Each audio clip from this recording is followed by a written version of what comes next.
Deyəlim ki, bir gün qabağımıza bir vərəq qoyduq və başladıq bir şəkil çəkməyə. Hər detayına, xəttinə, ölçüsünə diqqət eləyə-eləyə axırında hər kəsin bəyənəcəyi bir şey ortaya çıxdı. Fitrətimizdə var, nəsə yaxşı bir şey görə bilmişiksə, bunu kiməsə anlatmaq, göstərmək istəyirik. İndi çəkdiyimiz bu şəkilə görə bir dostumuzu çağırırıq ki, bax gör necə çəkmişəm. O da baxır, düşünür, qayıdıb bizə, bunu hansı heyvan çəkibsə, çox bacarıqlıdır deyir.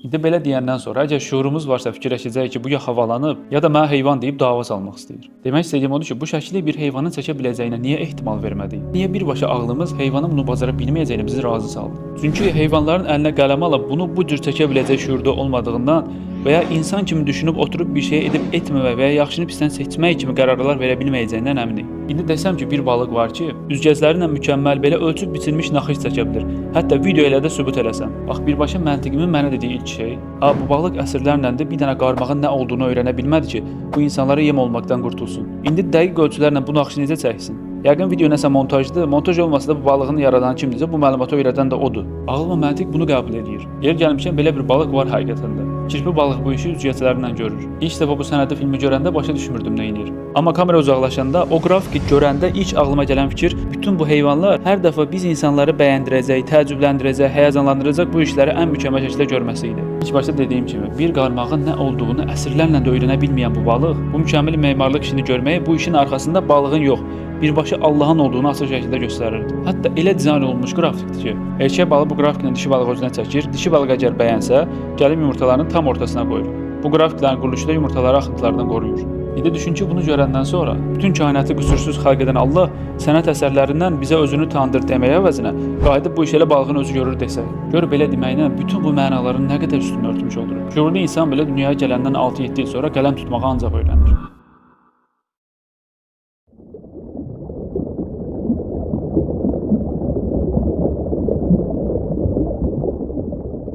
Düşün ki, böyük bir əraziyə düşmüsən. Hər tərəf qar, buz və ya küləyin o qarla çıxardığı uğultu səsi. Oradan canını qurtarmağa çalışırsan, qabağına bir yol çıxır. Həm də yolda donmuş bir göldən keçir. Məcbur olanı necəsə keçməlisən, tək çıxış yolun budur. Baxırsan ki, buz səni bir qədər tuta biləcək qalınlıqdadır. Düşünə bilən bir insan ağlına ilk bu gələr ki, mən bu buzu diş yeriyərək keçməyim ki, ağırlığım bir yerə cəmlənməsin. Əks təqdirdə buz qırılacaq, düşəcəm içinə. Amma uzanaraq sürünə-sürünə keçsəm, buzun qırılma ehtimalı daha az olar. Ağırlığım tək bir yerə cəmlənməz. İndi əgər desəm ki, bu işi yaxşını pisdən seçib qərar verə bilməyən, düşünüb müşahidə edə bilməyən bir ayədir, yəqin ki, ilk başda inandırıcı gəlməz. Amma tam tərsinə, qütb ayəsində dəfələrlə müşahidə olunan bir prosesdir bu. Gəlir və qarşısında onun ağırlığını daşıya bilməyəcək bir buz kütləsi görür. Sürünərək keçir ki, çəkisini bir nöqtədə toplayıb buzu qırmasın. İndi məntiqlə baxsaq, birinci variant ya deməliyik ki, bu ayı orta məktəb oxuyub, təzyiq düsturunu öyrənib deyə bu işi görə bilir. Ya da ikinci variant deyəcəyik ki, bütün bu heyvanları ta doğulandan tərbiyə edən, nəyi necə etməli olduğunu bildirən, onlara bütün bu işləri, fəaliyyətləri öyrədən bir yaradıcı, yəni Allah var. Doğrudan da görə bilən insan üçün hər şey çox qüsursuz yaradılıb. Bunu inkar etmək qeyri-mümkündür.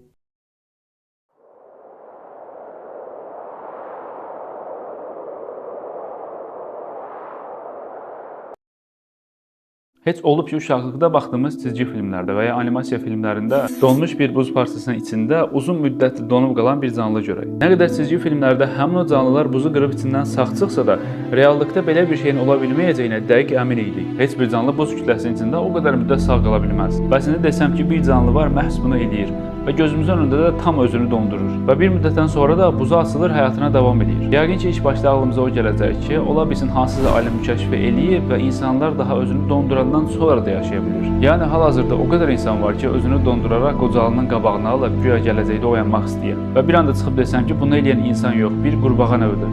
Hətta bunu bilərək eləyir. İç bölgəsindəki suyu çölə çıxardır. Bunu eləyəndə də həmin bu su həm bədəninin, həm də orqanlarının üstünü örtür. Ardınca bu su hava səbəbilə donur. Yəni qurbağanın donmayan yeri qalmır. Böyrək, damar, qan axışı, beyin hər biri donub işləməz vəziyyətə düşür. Daha nə ürək döyünür, nə də bir nəfəs alınır. Daş kimi cansız bir bədən. Bu hadisəni araşdıran tədqiqatçılar belə heyrətini gizlədə bilmirlər. I still can't get over it.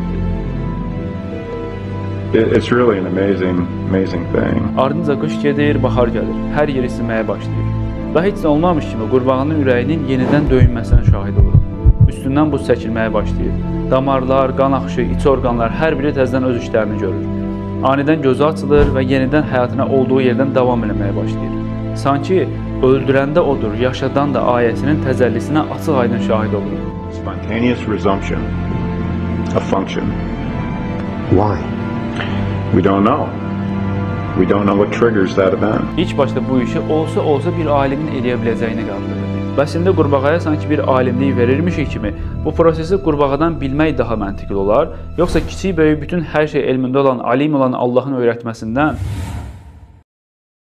Biz hal-hazırda elə bir kainatın, elə bir nizamlı sistemin içərisində yaşayırıq ki, hər hansı bir şeyi və ya hər hansı bir canlını aradan çıxaranda insanlar üçün problemlər ortaya çıxır. Hətta Sözlər əsərində belə bir cümlə oxumuşdum. İnsan kainatın əksər envağına muhtac və alaqadardır. Öz-özümə düşündüm ki, həqiqətən insanın yaradılmış hər şey ilə əlaqəsi var. Bu barədə sənədli filmlərə baxaraq məlumat toplamağa çalışdım və həqiqətən minlərlə örnək olduğunu gördüm. Məsələn, anlamağımız üçün bir nümunə verim. Deyəlim ki, bizdən minlərlə kilometr uzaqlıqda yaşayan köpək balığı. Hal-hazırda köpək balığının olmasının bizə nə faydası var? Olsa nə olar, olmasa nə olar? İlk başda belə görsənə bilər, amma həqiqətdə belə deyil. Nəyə görə? Tutalım ki, köpək balıqları bir anda yox oldu və o andan etibarən nələr baş verərdi? İlk başda deyəsə olsam, köpək balıqları qida zəncirinin ən üstündə yer aldığı üçün digər kiçik balıqların çoxalmağının qabağını alırlar və bu balıqların nüfusunu yeyərək kontrol altında saxlayırlar. Həm də əsasən xəstə və yaşlı balıqları yeyərək okeanların təmiz qalmasında böyük rol oynayırlar. Əgər köpək balıqları aradan çıxsa, həm xəstə balıqları yeyən bir canlı olmadığına görə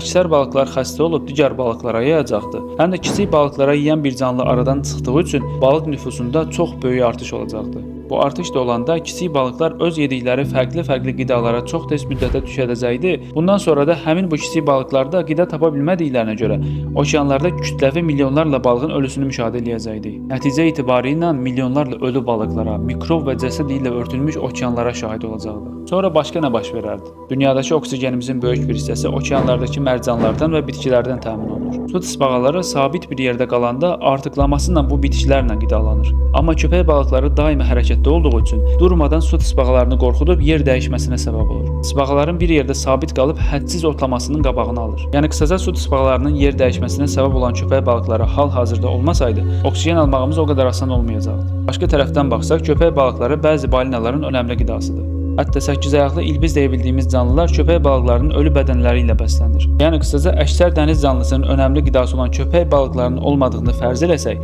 bir çox dəniz canlısının nəslinin tükənməsi ilə qarşı-qarşıya qala bilərdik. Bu da ola bilər ki, bizdən minlərlə kilometr uzaqlıqda bilmədiyimiz hər hansı bir canlının biz insana baxan tərəfinin faydasını bilməyək. Nəticədə bilməməyimiz olmadığına dəlil deyil. Yəni qısaca diqqət eləsək, Allah bu kainatı elə bir sistemdə qurub ki, insan acizliyini anlasın, təkəbbürlənməsin. Zərrədən şəmsə qədər hər şeyə necə ehtiyacı olduğunu araşdırsın, görsün, anlasın.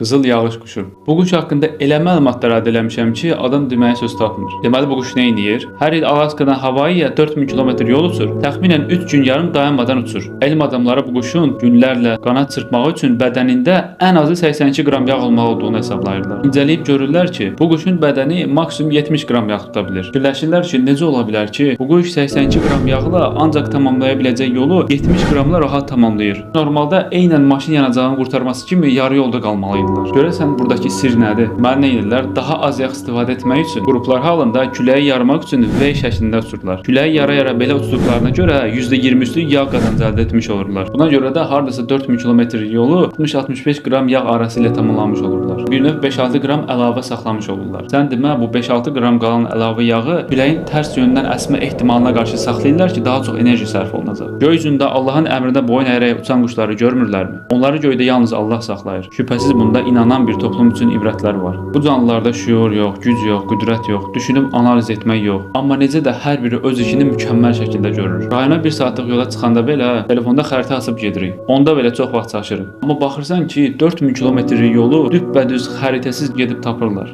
Nə vaxt köç etməli olduğunu bilirlər. Və ya vücudları günlərlə qanat çırpmağa tam uyğun şəkildə yaradılıb. Tam da lazım olan qədər yağ saxlanılır. Düşünməyə bacaran insan bütün bu fəaliyyətləri birbaşa Allahdan bilən insandır. Olimpiya oyunlarında hamımızın bildiyi bir oyun var. Bu oyunda ən uzağa sıçrayan qazanır, görməmiş olmarıq. İndi düşünək ki, bir adam çıxır və dayanmadan boy və çəkisinə ən uyğun şəkildə sıçraya biləcəyi maksimum uzaqlığa tullanır. Bunu durmadan eləyir. 1 dəfə, 2 dəfə, 10 dəfə, 100 dəfə dayanmadan hər zaman ən doğru şəkildə sıçrayır və bir dəfə də səhv etmir. Dəfələrlə tullanmağına baxmayaraq, hər zaman qüsursuz şəkildə bu işi görürsə, şüurlu düşünə bilən bir insan ağlına ilk bu gələr. Yəqin ki, mənim görmədiyim, amma bu adama bu işi professional şəkildə gördürən biri var. Yoxsa hər dəfə bu işi bu qədər mükəmməl şəkildə görmək, bir dəfə də olsun səhv etməmək insan işi deyil. Halbuki bir heyvan var ki, hər dəfə bu işi qüsursuz şəkildə görür. Hamımızın bildiyi vaşaq. Bu heyvan istər ağaca tullansın, istər su üzərindən keçsin. Hər zaman maksimum tullana biləcəyi 45 dərəcəlik bucaq altında tullanır. Daha yaxşı anlaşılması üçün belə bir örnək verim. Əgər bu heyvan 45 yox, 15 və ya 30 dərəcəlik bucaq altına strike etsəydi, çox aşağıdan bir strike olacağı üçün lazım olan nəticəni ala bilməyəcəkdi. Və ya tam əksinə 60 və ya 90 dərəcə bucaq altına strike etsəydi, bu dəfə çox yuxarıdan olduğu üçün yenə istədiyi məsafəni qət edə bilməyib qısa məsafə atlamış olacaqdı. Amma tam tərsinə bu heyvan durmadan, yanlış etmədən, sanki riyaziyyat, həndəsə dərslərinə illərini vermiş biri kimi hər dəfə 45 dərəcəni hesab edərək strike edir. Şüurlu insanın belə düşünə bildiyi halda bu strike davamlı şəkildə edə bilməyi mümkünsüzdür. İlk başda verdiyimiz örnəkdə bir insanın bunu edə bilməyəcəyini və ona bunu etdirən, öyrədən biri olduğunu məntiqimizlə qəbul etdiyimiz kimi, eyni məntiqlə bu heyvanlara da bu məlumatları öyrədib ilham edən bir yaradıcının, yəni Allahın varlığını inkar etmək məntiqsiz olar. Dindən danışanda daha çox insanlar möcüzə gözləyirlər. Möcüzə görüm, sonra dinə inanım, yəni bir yaradıcının var olduğuna inanım deyirlər. Keçən dəfə bir belgesələ baxıram. Mövzu qarışqalardan gedir. Normalda da gözümüzün qabağında gördüyümüz bir fəaliyyətdən danışılır. Toxum, taxıl, dən, bu kimi şeylərin yuvasına aparmağından danışılır. Hər hansı bir toxumu torpağın altına atanda bu toxum yetişir. Amma qarışqalarda bu olmur. Aparırlar daima torpağın altına yuvalarına, qış boyu saxlayırlar, yağış yağır, qar yağır, torpaq yaxşı olur, amma bu toxum düzəlmir. Həmin bu hadisə elm adamlarının diqqətini çəkir ki, bu nə səbəbə belə olur? Toxumun düzəlməyinin qarşısını alan nədir? Bunu araşdırırlar. Görürlər ki, bu qarışqalar torpağın altına toxumu salmamışdan qabaq həmin bu toxumu ikiyə bölürlər. Toxumun elə bir tərkibi var ki, ikiyə bölünəndən sonra toxumun düzəlmək üçün ən uyğun şəraitdə olsa belə toxum düzəlmir. Yəni ikiyə bölmək onu bəhs eləyir. Maraqlı tərəfi nədir? Bir toxum tapırlar ki, qarışqaların yuvasında, kişniş toxumu. Bu toxum 4 yerə bölünür. Bunu araşdırırlar ki, bu nə əcəb? O biri toxumlar belə 2-2, amma bunu niyə 4-ə bölüblər? Sən demə, kişniş toxumunu 2-yə böləndə bu toxum yenə düzəlməyə davam edirmiş. Bunu ona görə 4-ə bölürlər. 4-ə böləndə eyni cür bunun inkişafı dayanırmış. Birbaşa şuurlu bir işdir. Məntiqlə baxanda bunu düşünməlisən sən ki, 2-yə böləndə belə olur, toxum düzəlmir, amma yox, kişniş toxumunda bu hadisə olmur. Ona görə bunu 4-ə bölmək lazımdır. 2-yə böləndə yenə düzəlmə davam edir. Bu maksimum biz düşünə bilərik, insan düşünə bilər. Sanki başqa bir aləmdə öyrədilib göndəriliblər. Yoxsa qarışqa nə bilir toxum nədir?